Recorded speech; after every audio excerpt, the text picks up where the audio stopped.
When 20-year-old Clara offered herself as a bride to the silent, scarred Jedediah, the entire territory wagered she wouldn't survive the winter. To the town of Oakmere, he was nothing but a beast whose massive hands were meant only for snapping necks and skinning bears. They assumed Clara had traded destitution for a brutal death sentence. Yet the true shock defied all their cruel rumors. It arrived months later, hidden behind a padlocked timber door, the moment Clara finally uncovered what those rough hands had been carefully crafting in the dark. The Colorado Territory in the autumn of 1876 was not a place that forgave weakness, and it certainly did not forgive a woman left with nothing. Clara Higgins stood on the muddy boardwalk of Oakmere, the bitter October wind tearing at the frayed hem of her black mourning dress.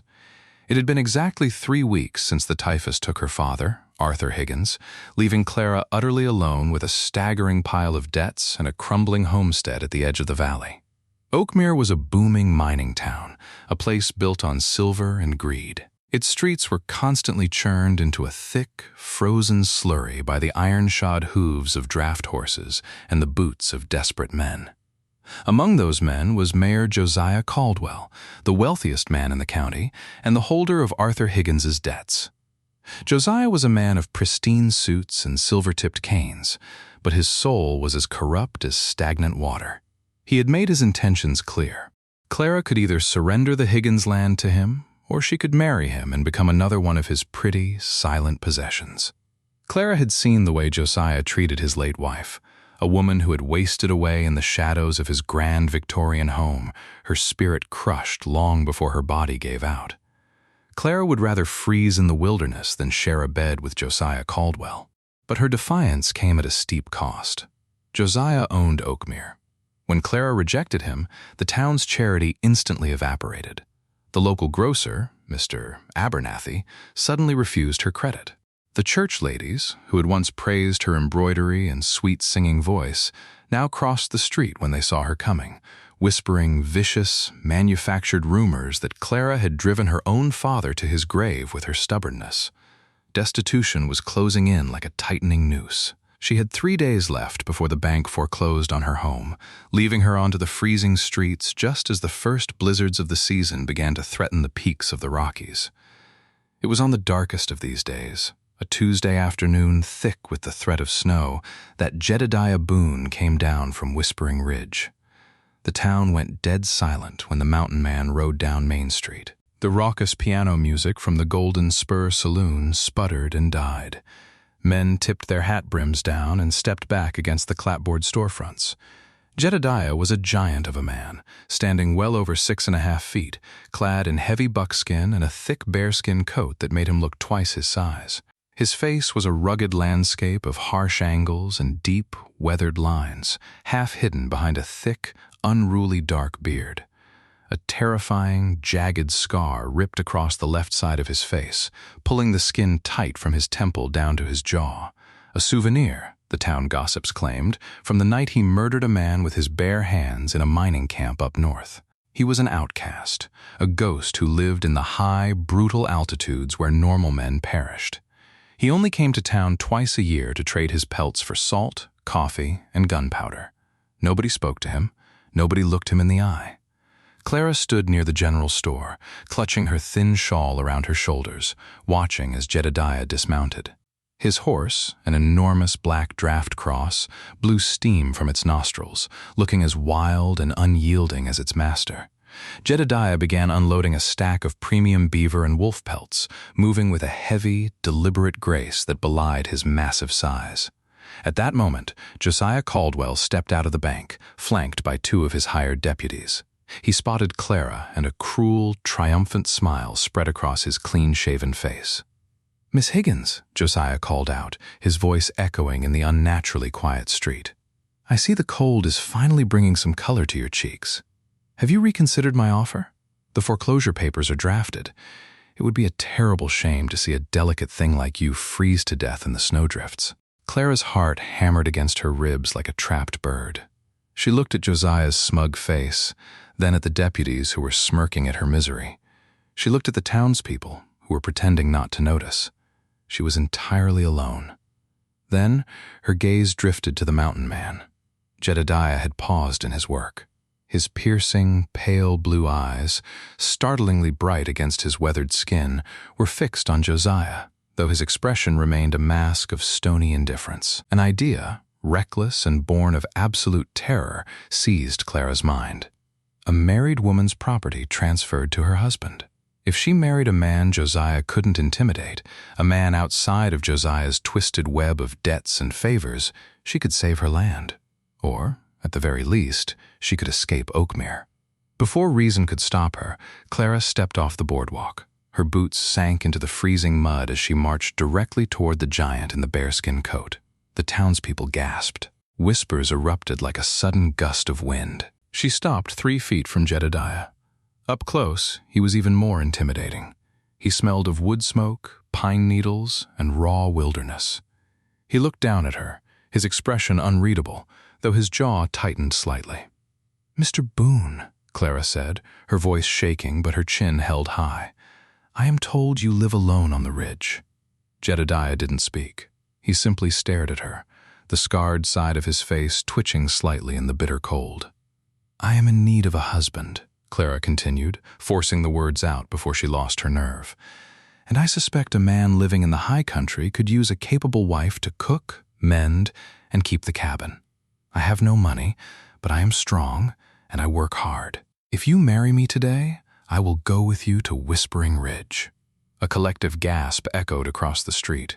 Josiah Caldwell let out a sharp, mocking bark of laughter.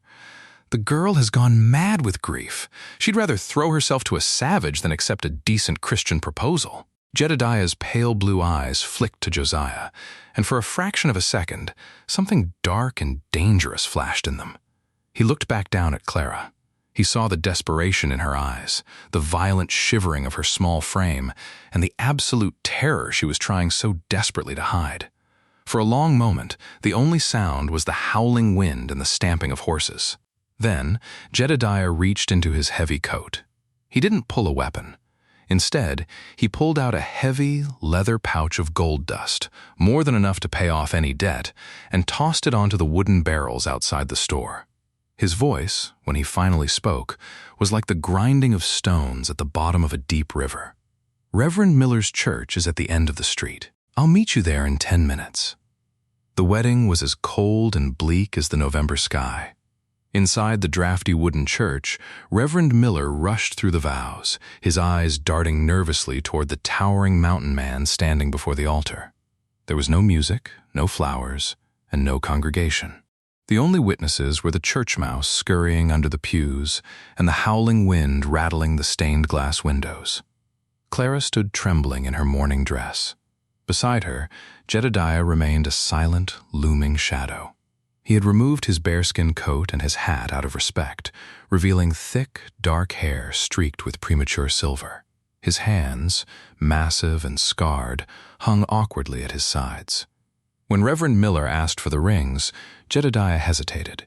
He reached into his pocket and produced a simple, slightly tarnished band of solid silver. As he slid it onto Clara's freezing, shaking finger, she felt the rough, calloused warmth of his skin. His touch was surprisingly gentle, a stark contrast to the brutal stories the town whispered about him. "I pronounce you man and wife," the Reverend stammered, closing his Bible with a loud snap. "May God have mercy on this union." There was no kiss. Jedediah simply nodded to the Reverend, turned, and walked out the door. Clara, her heart in her throat, gathered her skirts and followed her new husband into the unknown. The journey up to Whispering Ridge was a waking nightmare. The trail was barely a treacherous scratch carved into the side of the mountains, winding upward through dense, oppressive pine forests. Jedediah had secured her a stout roan mare, but even atop the sturdy animal, Clara felt incredibly vulnerable. The temperature dropped drastically with every 100 feet of elevation. The town of Oakmere quickly disappeared beneath a blanket of gray clouds, and with it, the only world Clara had ever known. They rode in absolute silence for 5 hours. The snow began to fall as they crossed the timberline, thick, heavy flakes that coated Clara's eyelashes and seeped a bone-deep chill into her marrow. She watched the broad back of her husband, riding ahead of her, absorbing the brutality of the elements without flinching. "What have I done?" she thought frantically, her teeth chattering. "I have married a monster to escape a devil." Rumors echoed in her mind. They said Jedediah Boone had once been married before, years ago, but his wife had vanished without a trace. Some said she froze, trying to run away from him.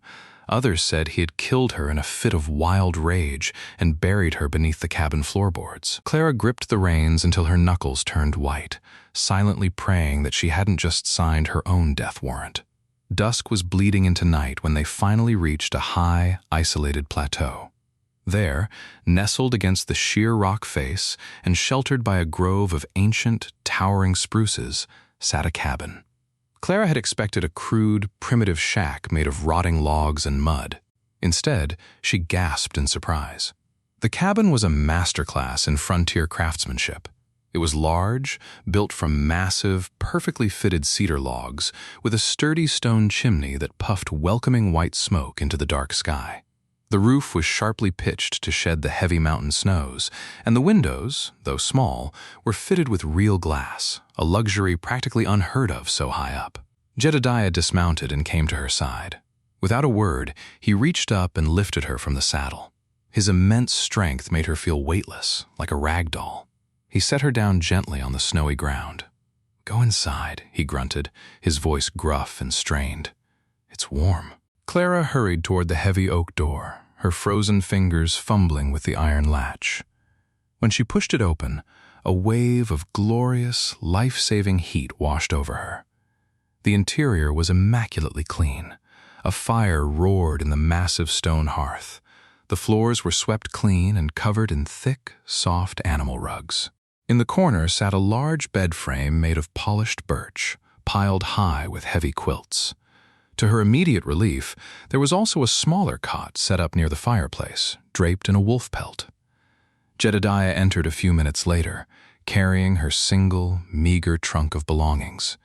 He set it down by the wardrobe, knocked the snow from his boots, and walked over to the fire. The silence between them was deafening. Clara stood awkwardly in the center of the room, her hands clasped tightly together. This was her wedding night.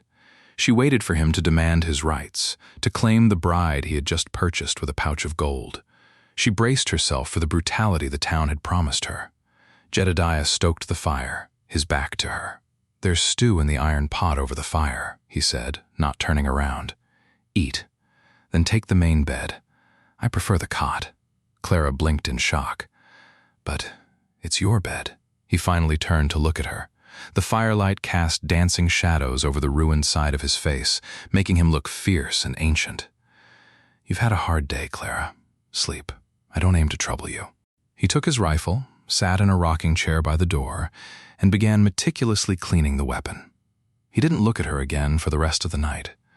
Clara ate in silence, the hot, rich venison stew bringing life back to her limbs. When she finally climbed into the large birch bed, pulling the heavy quilts up to her chin, she lay awake for hours. She watched the giant of a man sleeping on the small cot across the room, his massive frame awkwardly hanging off the edges. He hadn't touched her. He hadn't threatened her.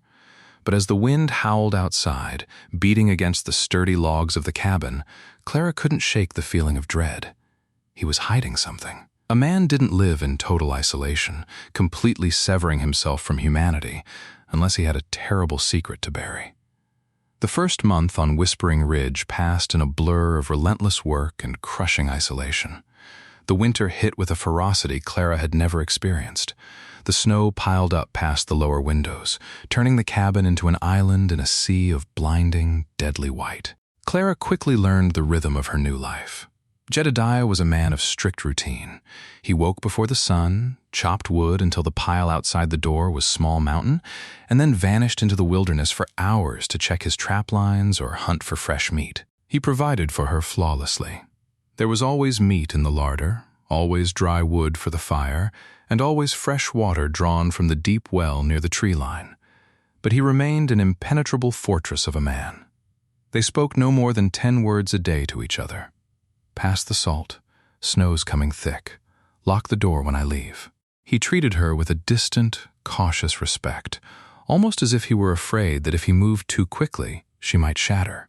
Yet, it was what he did at night that seeded a deep, agonizing paranoia in Clara's chest.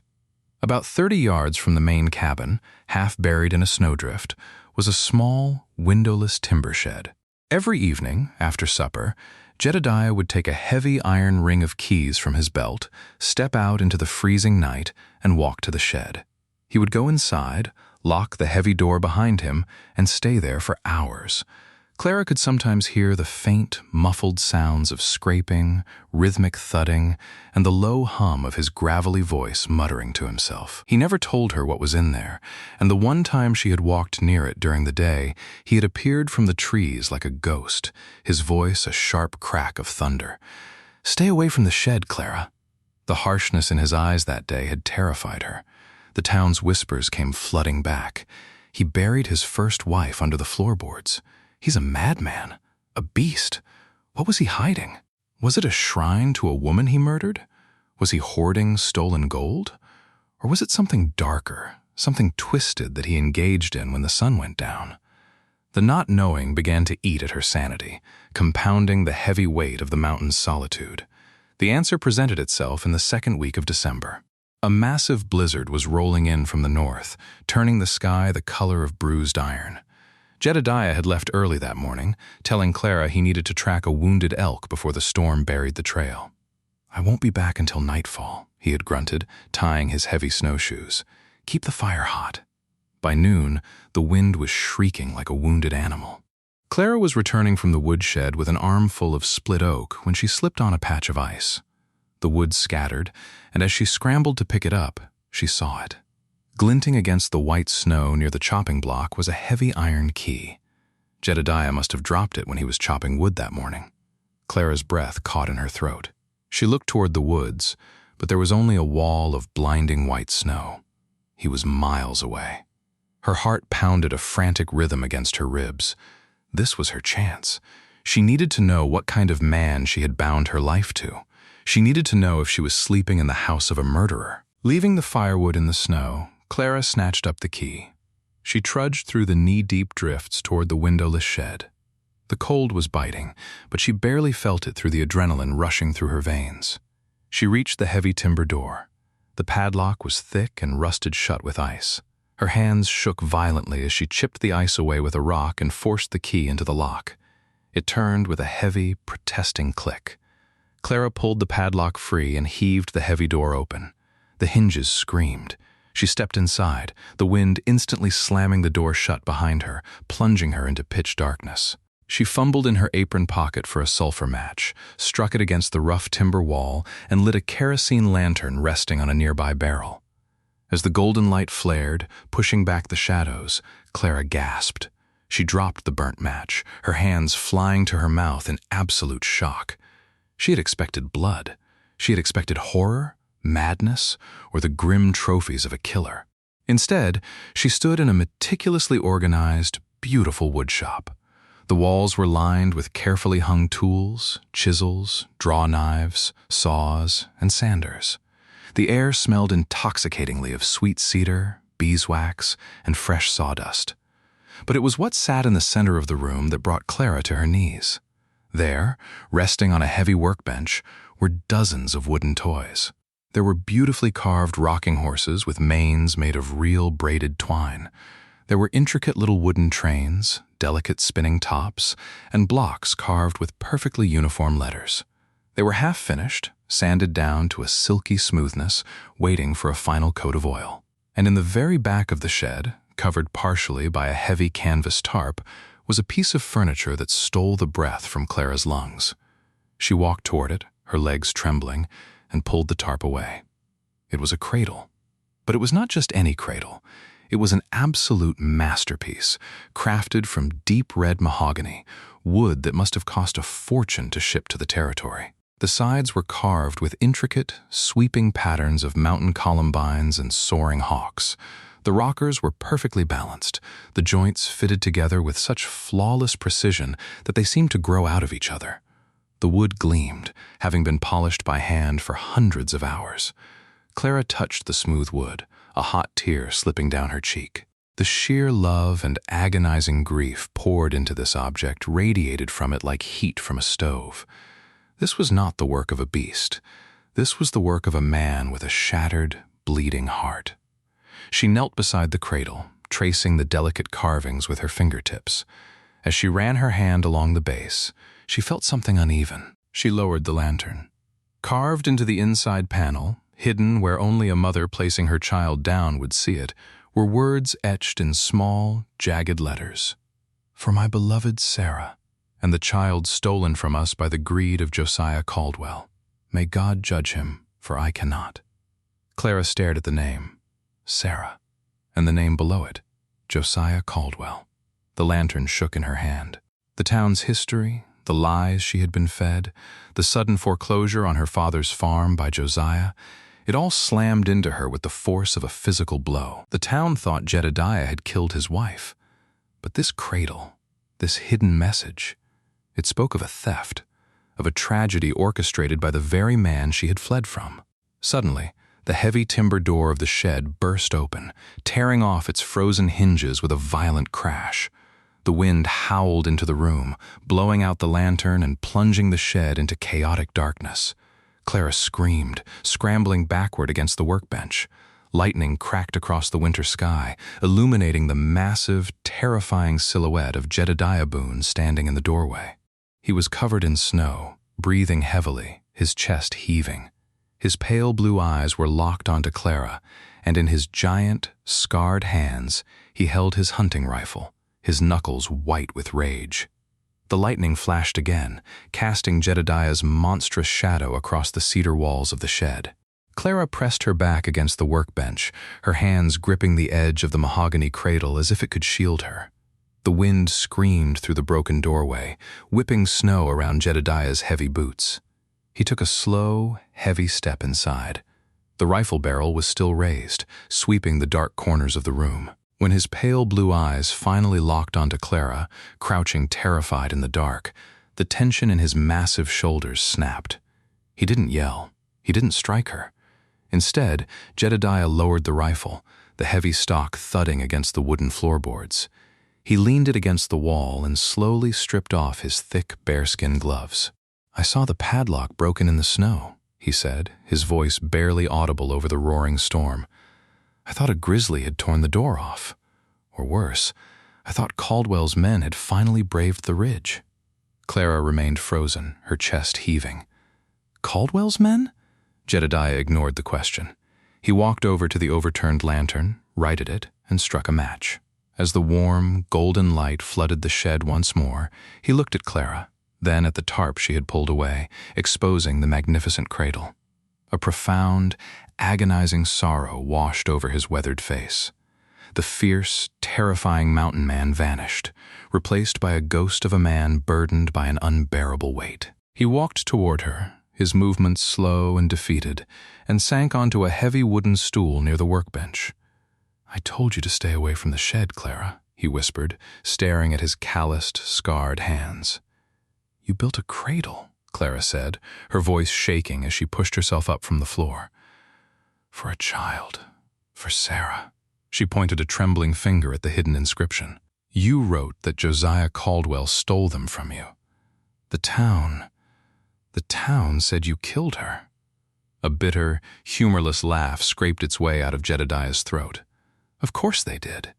It's easier to believe a scarred beast murdered his wife than to admit the wealthiest man in the territory built his fortune on innocent blood." Clara wrapped her arms around herself, the freezing wind biting through her wool dress, but she couldn't tear her eyes away from him. "Tell me the truth, please, Jedediah. I am your wife. I have a right to know what darkness I am sharing." Jedediah closed his eyes. The jagged scar across his face seemed to tighten, pulsing with the memory of old pain. When he spoke, the story poured out of him like a poisoned river finally breaching its dam. 3 years ago, before Oakmere became a booming metropolis, Sarah and I lived down in the valley. We owned a small plot of land that bordered the river. We were happy. We were expecting our first child in the spring. He reached out, his massive fingers gently tracing the carved hawk on the side of the cradle. "I was building this for him. We were sure it was a boy." Clara felt a hard lump form in her throat. The tenderness in his voice was devastating. "But our land," Jedediah continued, his eyes darkening into chips of blue ice, "sat directly over the richest vein of silver in the county. We didn't know it, but Josiah Caldwell did. He had hired a private surveyor from Denver City to map the valley. When Caldwell realized the silver ran under our cabin, he offered to buy us out for a fraction of what it was worth. I refused. I told him our family was rooted there." Jedediah stood up, pacing the length of the small shed, the floorboards groaning under his weight. "Josiah Caldwell does not accept refusal. He operates like a king, using the law and the bank as his executioners. But because we owned the deed outright, he couldn't foreclose. So he chose a faster method." Jedediah stopped, staring into the dark, swirling snow outside the door. "I had gone to the trading post. When I returned, the cabin was in flames. Caldwell had sent 2 of his enforcers. They barred the doors from the outside and set the roof alight." Clara gasped, clapping a hand over her mouth. "Dear God." "I tore the burning door off its hinges with my bare hands," Jedediah whispered, touching the ruined, scarred left side of his face. "The roof beam collapsed on me as I went in. That's how I got this mark. I pulled Sarah out, but she had breathed in too much smoke. The stress and the fire, it forced the labor early." Tears finally breached Clara's eyes, sliding hot and fast down her frozen cheeks. "She died in my arms 2 hours later," Jedediah said, his voice breaking. "The baby never even drew a breath. Caldwell bribed Judge Amos Pendleton in Denver City to rule it a tragic accident caused by an untended hearth. The sheriff looked the other way. 2 weeks later, Caldwell claimed the abandoned land and opened the Silver Crown mine. It made him the richest man in Colorado." "Why didn't you go to the authorities? The territorial governor? Governor Root? Surely he would have listened," Clara pleaded. "A mountain trapper against a man who funds the railroads?" Jedediah looked at her with pitying exhaustion. "I had no proof. Only a ruined face and 2 graves. I came up to this ridge because if I had stayed in that valley for 1 more day, I would have walked into Caldwell's parlor and torn his head from his shoulders. And they would have hanged me for it." He looked back at the toys scattered across the workbench. "I build these to keep my hands busy, to keep from going down the mountain with a rifle. Every Christmas, I pack them up and leave them at the orphanage in Boulder. It's the only peace I can find." Clara stared at the giant standing before her. He was not a beast. He was a protector, a man possessing a deeper well of love and morality than the entire town of Oakmere combined. Without thinking, Clara stepped forward. She reached out and placed her small, cold hand flat against the scarred side of his face. Jedediah flinched violently, stepping back as if she had burned him. "Don't," he growled, turning his face away. "It's hideous." "It is a badge of honor," Clara said fiercely, stepping into his space and forcing him to look at her. "It proves you are a man who walked into fire for the woman he loved. Josiah Caldwell's face is pristine, but his soul is a rotting corpse. You are twice the man he will ever be." For the first time since she had met him, Jedediah Boone looked at her not with guarded caution, but with a raw, unfiltered vulnerability. He slowly reached up, his massive hand covering hers where it rested against his cheek. "Come inside, Clara," he said softly, leading her away from the cradle. "The storm is getting worse." The harsh winter dragged on, but the atmosphere inside the cabin on Whispering Ridge had fundamentally shifted. The suffocating silence was gone, replaced by the quiet, comfortable companionship of 2 survivors learning to breathe again. Clara no longer feared her husband. In fact, she found herself anticipating the heavy thud of his boots on the porch when he returned from hunting. She began helping him in the woodshop, sanding the rough edges of the wooden trains and painting the spinning tops with bright, vibrant colors they traded for at a distant outpost. Jedediah, in turn, began to soften. He taught her how to track snowshoe hares, how to predict the brutal mountain weather by the color of the sunset, and, most importantly, how to shoot his heavy Winchester repeater rifle. "You don't pull the trigger, Clara," he instructed one crisp February morning, his large hands guiding her arms as she aimed at a tin can perched on a snowdrift. "You squeeze it like you're holding a fragile bird. Breathe out, hold, Squeeze. Clara fired. The rifle kicked hard against her shoulder, but the tin can flew off the drift with a satisfying metallic ping. A rare, genuine smile cracked through Jedediah's thick beard. Good girl. You're a natural.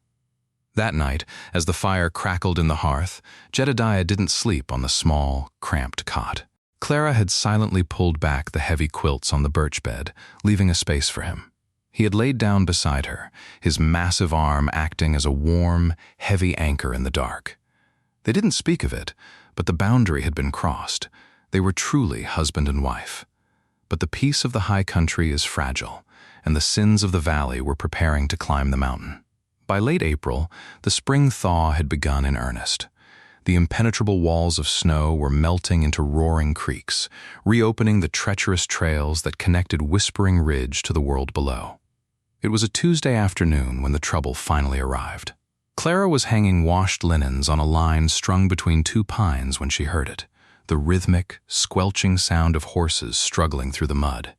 She stopped, the cold wind whipping a wet sheet against her legs, and peered down the switchback trail. 4 riders were making their way up the ridge.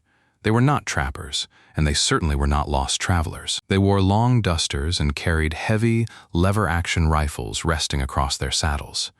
Even from a distance, Clara recognized the men. They were former Pinkerton agents, ruthless mercenaries Josiah Caldwell kept on his permanent payroll to intimidate the miners. Panic seized Clara's chest. Jedediah was half a mile away, checking his spring traps near the lower river. She dropped the laundry basket and sprinted toward the cabin, her boots sliding in the slick mud. She slammed the heavy oak door shut, throwing the iron bolt into place. Her hands were shaking violently as she grabbed the Winchester rifle from above the mantel and began shoving cartridges into the loading gate, just as Jedediah had taught her. Outside, the horses came to a halt. "Boone!" a harsh voice shouted. It was Silas. No, she corrected herself, recognizing the sneering face of Amos, Caldwell's chief enforcer. "We know you're in there. Mayor Caldwell sends his regards." Clara cracked the wooden shutter of the window just enough to peer out. The 4 men had dismounted, spreading out in a semicircle around the front porch. Amos stepped forward, a nasty grin on his face. "The mayor decided he wants the gold dust you've been spending," Amos yelled, drawing his revolver. "He knows a trapper doesn't carry that much pure color unless he's found a virgin vein. You're trespassing on Caldwell mining territory. Come out, give us the map to the strike, and maybe we'll leave your pretty little wife alive." Clara's heart hammered against her ribs. Josiah didn't know the gold Jedediah used to pay off her father's debt was simply a lifetime of savings. He thought Jedediah was sitting on a secret mine. Greed had driven the devil to their doorstep. "Jedediah isn't here!" Clara shouted through the heavy timber door, trying to make her voice sound stronger than she felt. "Leave this property immediately!"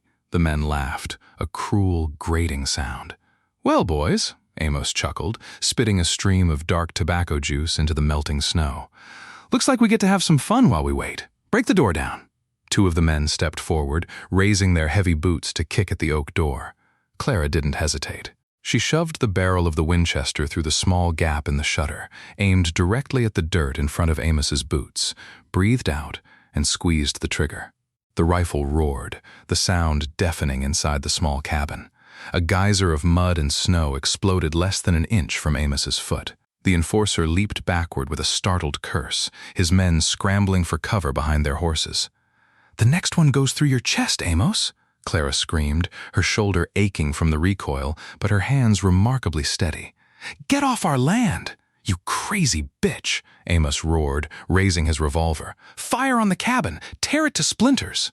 Before the men could level their rifles, a sound echoed across the ridge that froze the blood in their veins. It wasn't a gunshot. It was a roar, a deep, guttural bellow of absolute primeval rage. From the tree line to the west, Jedediah Boone emerged. He wasn't running. He was charging like a wounded grizzly, moving with a terrifying, earth-shaking speed.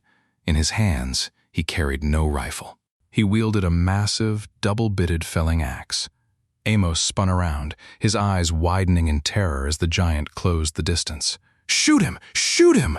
One of the mercenaries raised his rifle, but Jedediah threw his hunting knife with blinding speed. The blade sank deep into the man's shoulder, sending him screaming to the mud, his rifle discharging harmlessly into the sky. The remaining men panicked. This wasn't a fight. This was a slaughter. They had expected an ambush, not a mythological beast bringing down the wrath of the mountain upon them. Two of the men scrambled onto their horses and spurred them wildly back down the treacherous trail, abandoning their leader. Amos raised his revolver, his hand shaking as he aimed at Jedediah's chest. "Stay back, you freak!" He pulled the trigger. The bullet grazed Jedediah's heavy bearskin coat, tearing a chunk of leather away, but the mountain man didn't even flinch. He closed the final 10 yards in seconds, grabbing Amos by the front of his duster and lifting the grown man entirely off the ground with one hand. Jedediah threw Amos against the heavy wooden post of the porch with a sickening crunch. The enforcer slumped to the ground, unconscious before he even hit the mud. Silence descended on the ridge, broken only by the sound of Jedediah's heavy, ragged breathing.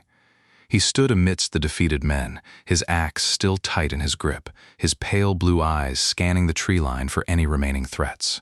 The cabin door unbolted and flew open. Clara rushed out, ignoring the mud ruining her dress, and threw her arms around Jedediah's waist.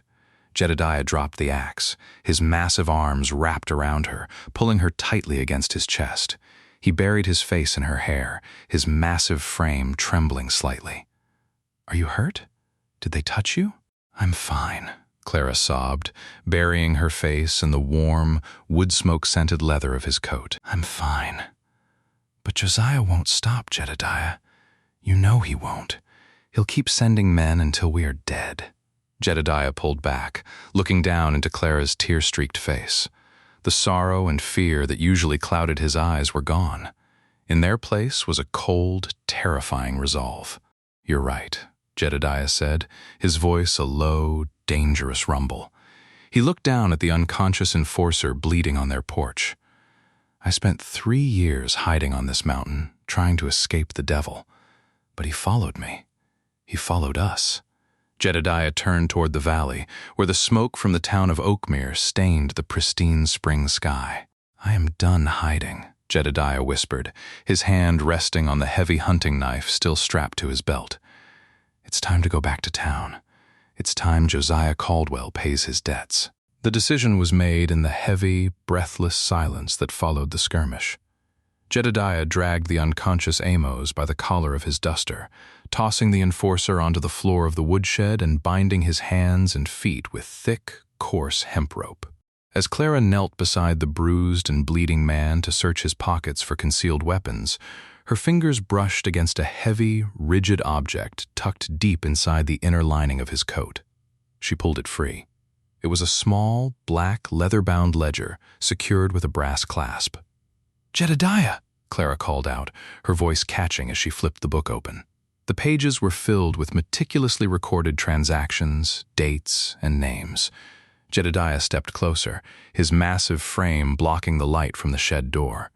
He looked down at the delicate, sloping handwriting that filled the columns. It was a ledger of sins. Amos, it appeared, was not just a loyal attack dog.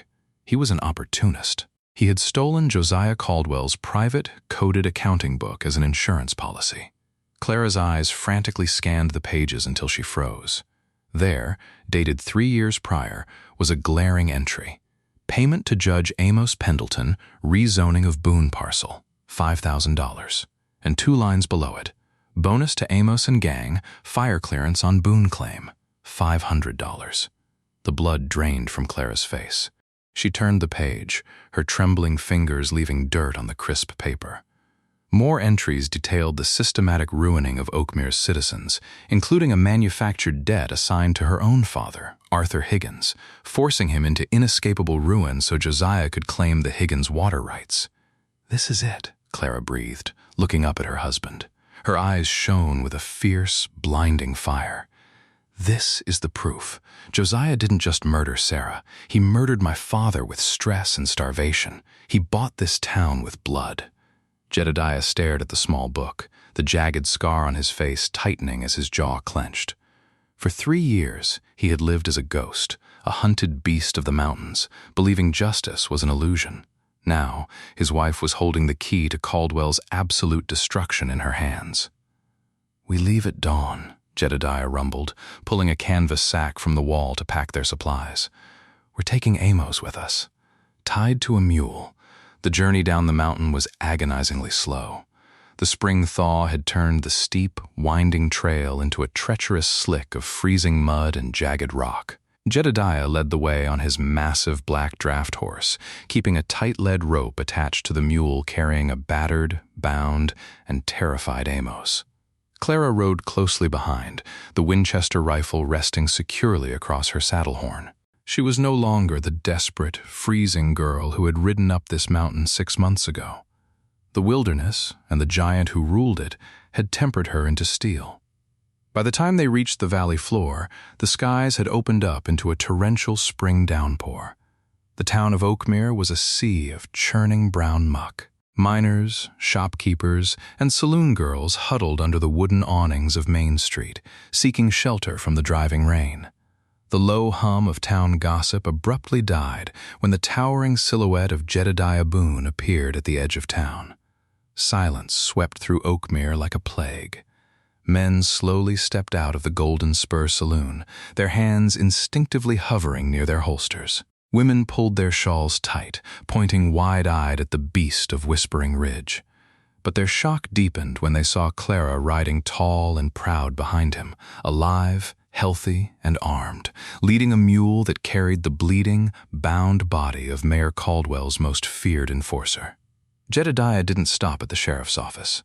He rode straight through the center of town, his eyes fixed on the grand, imposing brick facade of the Oakmere Bank and Trust, where Josiah Caldwell held his court. When they reached the bank, Jedediah dismounted in the pouring rain. He reached up, effortlessly lifting Clara from her saddle before turning his attention to Amos. He cut the ropes, binding the enforcer's feet to the stirrups, dragged the man off the mule, and hauled him onto the wooden boardwalk. With a powerful kick of his heavy boot, Jedediah sent the bank's double oak doors crashing inward, tearing them off their brass hinges. Josiah Caldwell sat behind a sprawling mahogany desk in the center of the bank's opulent lobby, sipping a glass of imported bourbon. The sudden, violent explosion of the front doors caused him to drop his glass, shattering it against the polished marble floor. 2 armed guards in the lobby immediately raised their shotguns, but Jedediah threw the bruised and terrified Amos across the slick floor. The enforcer slid and crashed directly into Josiah's desk, groaning in agony. "What is the meaning of this?" Josiah bellowed, his pristine, wealthy veneer cracking as panic flashed in his eyes. He recognized Jedediah instantly, the ruined face of the man he thought he had buried years ago. "Guards, shoot this savage! He's attacked one of my men! Lower your weapons!" Clara's voice rang out, sharp and commanding as a whip crack. She stepped through the shattered doorway, leveling the Winchester rifle directly at the chest of the guard on the left. Her hands did not shake. The rain dripped from the brim of her hat, framing a face set with cold, unyielding resolve. Sheriff Thomas Barrett, having heard the commotion, burst through the bank's side door, his hand resting on his Colt revolver. "Stand down, Boone! Drop the rifle, Clara! You're both under arrest!" "You aren't arresting anyone today, Thomas," Clara said, stepping fully into the light. She reached into her wool coat and pulled out the black leather ledger, tossing it onto the floor at the sheriff's boots. "Pick it up. Read it." Sheriff Barrett frowned, eyeing the giant mountain man before slowly bending down to retrieve the book. "That is private property," Josiah screamed, his face turning an apoplectic shade of purple. He scrambled to his feet, clawing at his desk drawer. "It was stolen from my safe. That man is a murderer. He burned his own wife alive." "Read the entry on April 14th, 1873, Sheriff," Clara interrupted, her voice echoing in the vaulted ceiling of the bank. The townspeople had crowded the doorway, listening in stunned silence. Sheriff Barrett flipped the pages, his face drained of color. "Payment to Judge Pendleton. Fire clearance on Boone claim." He looked up, horrified, staring at the mayor. "Josiah, you ordered the fire? It's a forgery!" Josiah spat, sweat beading on his forehead. "Ask Amos," Jedediah growled, his voice vibrating with suppressed fury. He stepped toward the desk, the floorboards groaning under his weight. "Ask the man who barred the door while my wife screamed inside." Amos, clutching his ribs on the floor, looked up at the towering, scarred giant. The absolute terror of the mountain had broken him completely. "It's true," Amos wept, scrambling away from Jedediah. "The mayor ordered it. He ordered it all. The Boone land, the Higgins farm. He told me to ride up to the ridge today and kill them both to get their gold." A collective gasp ripped through the crowd of townspeople at the door. The murmurs erupted into angry shouts. The facade of Oakmere's grand benefactor had crumbled into ash. Realizing he was completely cornered, Josiah Caldwell snarled like a cornered rat. He yanked a hidden, silver-plated derringer from his desk drawer, aiming it directly at Jedediah's broad chest. "I built this town," Josiah screamed. "You are nothing but dirt." Before Josiah could pull the trigger, Clara breathed out, held it, and squeezed. The Winchester roared. The heavy bullet struck Josiah's desk, sending a massive, jagged splinter of mahogany flying upward, slicing deeply into Josiah's hand. He shrieked in pain, dropping the small pistol. In a flash of terrifying speed, Jedediah vaulted the desk. He grabbed Josiah by the lapels of his expensive silk suit, lifting him entirely off the ground. The wealthy mayor dangled in the air, his feet kicking uselessly, his face mere inches from the horrific burn scars his own greed had caused. For a breathless second, the entire town watched, expecting the beast of Whispering Ridge to finally take his revenge and snap the mayor's neck. But Jedediah just stared into the terrified, weeping eyes of the man who had ruined his life. He saw the pathetic weakness hidden behind the tailored suits and the gold. "You aren't worth the rope it'll take to hang you," Jedediah whispered softly. He threw Josiah to the floor in disgust and turned his back on him. "He's yours, Sheriff." Sheriff Barrett stepped forward, hauling a sobbing Josiah Caldwell to his feet and snapping heavy iron cuffs onto his wrists. "Josiah Caldwell, you are under arrest for the murder of Sarah Boone, the destruction of property, and conspiracy. Amos, you're coming too." As the deputies dragged the two men out into the pouring rain, the townspeople parted, leaving a wide, respectful path. The whispers of beast and monster were gone, replaced by stunned silence and profound shame. Mr. Abernathy, the grocer who had denied Clara food, removed his hat and bowed his head in apology as she walked past. Jedediah stood in the center of the bank, breathing heavily. Clara walked up to him, slinging the rifle over her shoulder, and gently took his massive, scarred hand in hers. "It's over," she whispered, squeezing his calloused fingers. "The ghosts can rest." Jedediah looked down at his wife, a profound, overwhelming peace finally settling into his pale blue eyes. He pulled her against his chest, right there in the middle of town, wrapping his arms around her tightly as the spring storm washed the mud from the streets outside. 1 year later, the harsh winter winds of Whispering Ridge had given way to a brilliant emerald green spring. The mountain columbines were in full, glorious bloom, carpeting the high plateau in a sea of vibrant purple and white. Inside the sturdy cedar cabin, the massive stone hearth was unlit, the warm mountain breeze blowing gently through the open glass windows. Jedediah sat in a heavy rocking chair he had carved himself, a small, brightly painted wooden train resting in his massive hands. He was smiling, a wide, genuine smile that crinkled the edges of his scar and brought a youthful light back to his eyes.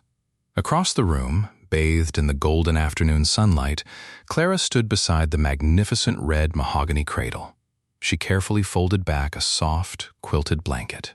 Inside, a healthy, dark-haired baby boy cooed softly, reaching his tiny, chubby hands up toward the intricately carved hawks soaring on the wooden siding. Clara leaned down, pressing a tender kiss to her son's forehead before walking over to her husband. She rested a hand on his broad shoulder, looking back at the cradle that had once been a symbol of agonizing grief, now overflowing with new life.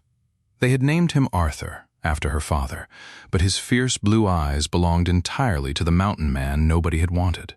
"He likes the hawks," Clara smiled, leaning her head against Jedediah's thick hair.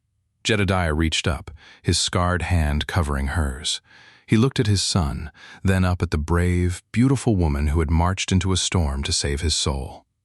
"He's a mountain boy," Jedediah murmured softly, his voice full of a quiet, enduring love. "He's going to fly." If you found yourself holding your breath during Clara and Jedediah's harrowing journey, you aren't alone. This tale of wild frontier justice, enduring love, and confronting the darkest shadows of the past proves that sometimes the real monsters wear tailored suits, while the truest heroes carry deep scars. Don't let this be the last story we share around the campfire. Please hit that like button, share this video with your fellow frontier romance lovers, and subscribe to our channel for more thrilling, heart-pounding historical dramas. Ring the notification bell so you never miss a twist. See you next time, partners.